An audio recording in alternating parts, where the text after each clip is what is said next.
It's estimated there are around about 130 bars within a half a mile of St James's Park, making it an absolutely brilliant city on match day, in particular for away fans who come here and see this as, if not one of the best city to come on match days. But where are the best places to drink in Newcastle for a pint before the match? In this video, we're going to find out. It's coming up.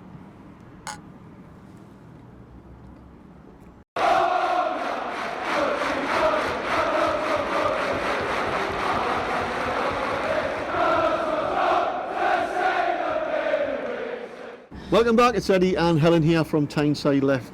Left?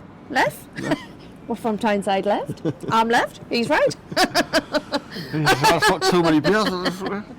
Welcome back, it's Eddie and Helen here from Tyneside Life. How lucky are we supporting a club like Newcastle and having a city like this, not least because of that bad boy behind us, the Cathedral on the Hill, St James's Park, right on the edge of the city centre. And like I said, I don't know exactly how many there are, but there's about 130 bars, they say, within about a half a mile radius of the stadium. I think the second closest to there, I've read, I don't know if it's true, is Wolves. There's 30 odd bars.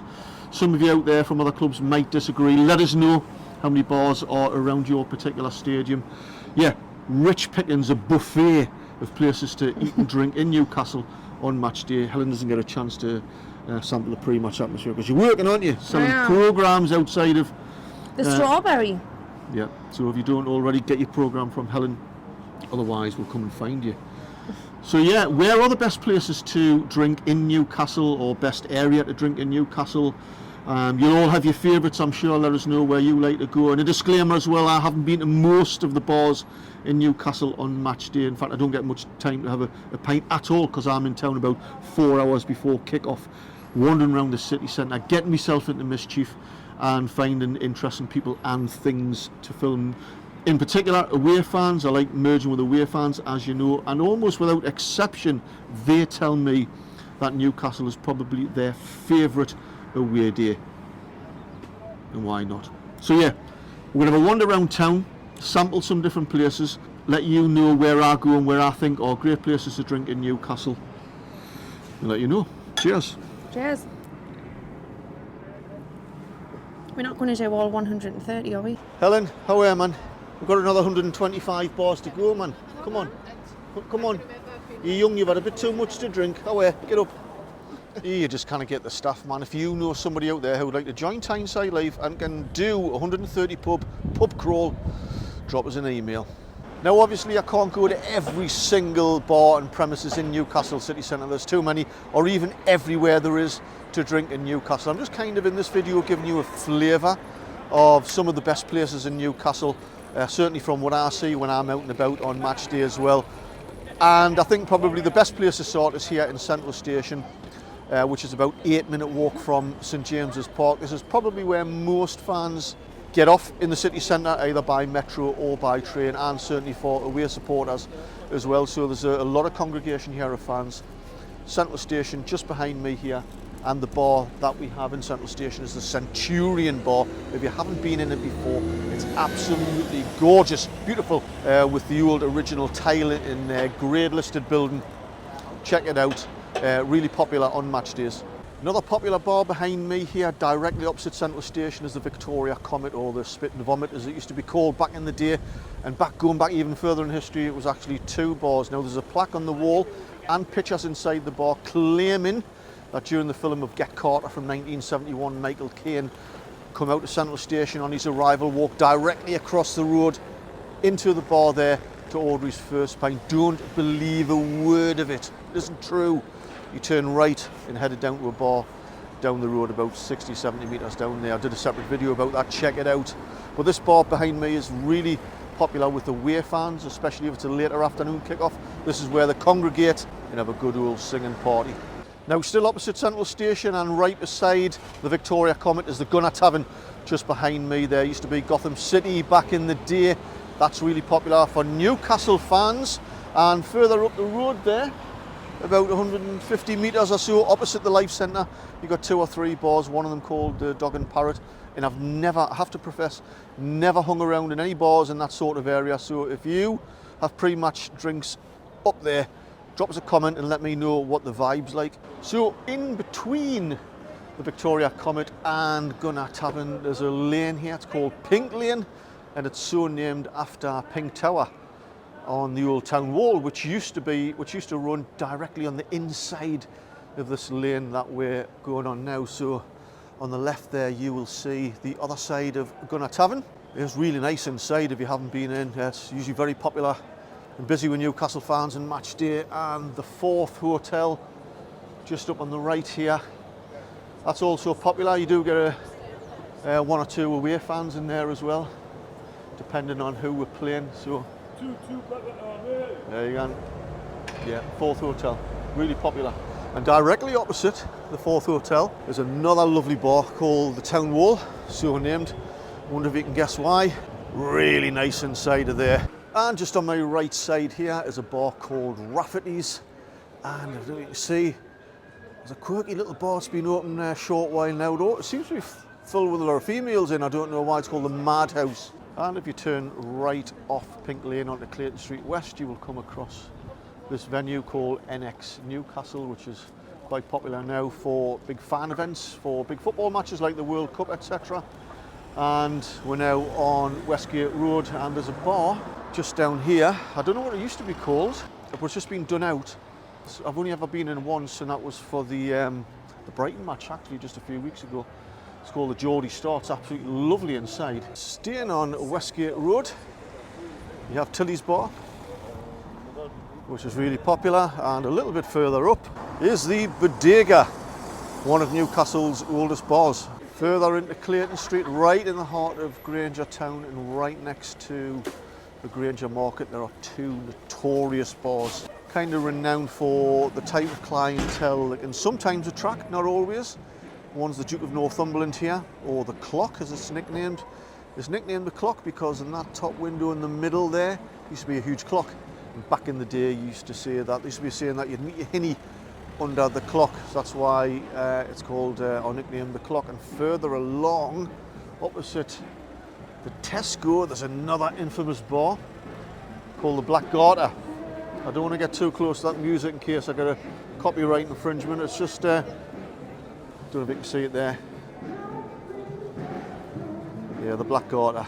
So I'm on Newgate Street now, very popular with Newcastle fans. I'm at the bottom end, at the junction there, and directly opposite is the Big Market. You'll have probably heard about that. And on my left is a bar I've never been into before, is the Lowther. And down... I've seen your vlogs on match days. Cheers, mate. Well done, Bob. Thanks. And the bar just on my right here, I think I've only ever been in a couple of times, is the Rose and Crown.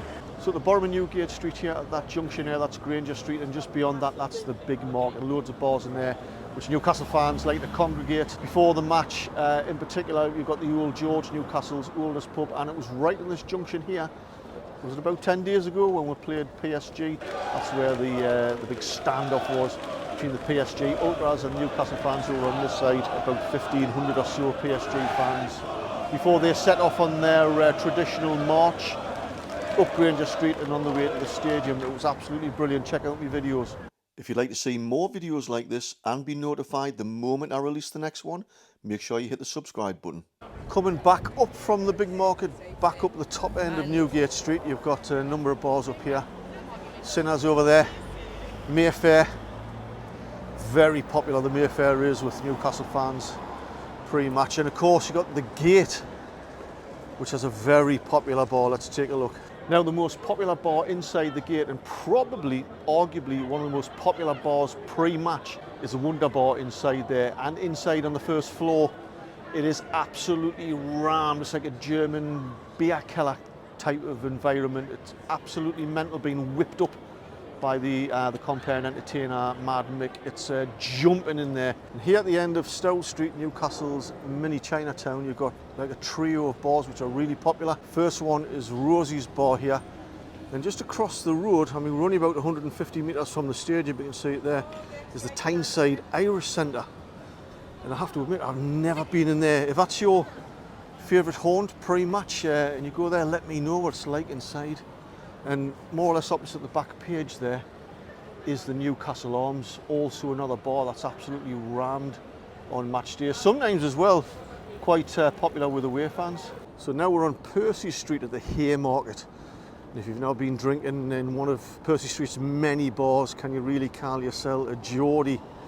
Just across the road there is the Goose, and right next to it, a little bit further up, is the Three Bulls Heads. A little bit further up from the Three Bulls Heads is an old school classic character pub called the Percy Arms. So I have to give the Percy Arms a personal recommendation. I've been in there a few times watching the match and I absolutely love the crack and the vibe in there. Top quality, and there's a great beer garden behind it as well. Another bar that's absolutely chock-a-block on match day right next to the Haymarket Metro is the Junction. And if I swing around across Percy Street, directly across the road, there's the Hotspur, another busy bar. So opposite Leazes Park, a couple of hundred metres away from St James's Park, is the world famous Trent House behind us there. How do I know it's world famous? It says so on the sign, but my understanding is, because I've never been in there before, it has those independent ales, which I'm not a great fan of. I'm not an authority on beer, really. I was bottle fed on McEwan's Best Scotch and FedEx, but on the times that I have passed there, it's been rammed with Toon fans. So now you'll see how close we are to St James's Park. We're about 100 metres from the east stand there, and we're coming right down to the business end here, and we have the Leazes Club just opposite the road there. I've never been in the Leazes Club. Somebody, can you tell us what it's like? And we've got 2 or 3 bars. Down here on the left hand side, the Lost Wanderer. The Red Mezzy, I think it's called, a little bit further down. That's really busy as well. And Bar Loco here, always rammed on match day. So you'll see probably roughly where we are now. Now if you are to ask any Newcastle United fan, or probably any football fan from anywhere, to name 2 Newcastle pubs, they'll probably name this one, the Strawberry, right behind the Gallagher end there, the world famous Strawberry, but also the other one, Shearer's Bar. But could Newcastle United's pre-match pub scene and the trade about to change? Because early spring next year, this land behind me, directly opposite the Gallagher end, Strawberry Place, is going to be Newcastle United's new fan zone, and the car park there next to St James's Metro Stack is coming into town, and it's going to have about 3,000 fans there on match day. That's bound to have some sort of effect, so it's going to be really interesting to see how all this unfolds. Well, I hope you enjoyed the video. That was kind of just a whistle-stop tour of Newcastle city centre. Clearly I haven't covered everywhere. There are loads of places you can go in Newcastle, and wherever you go, you are guaranteed to have a great match day experience. And I should say I'm not being sponsored by any bar in this video. I've just come out on my own to film all this. I hope you found it useful. Let me know where you like to go pre-match and why in the comments below. I'd love to hear it. Don't forget to subscribe, and until next time, I'll catch you later.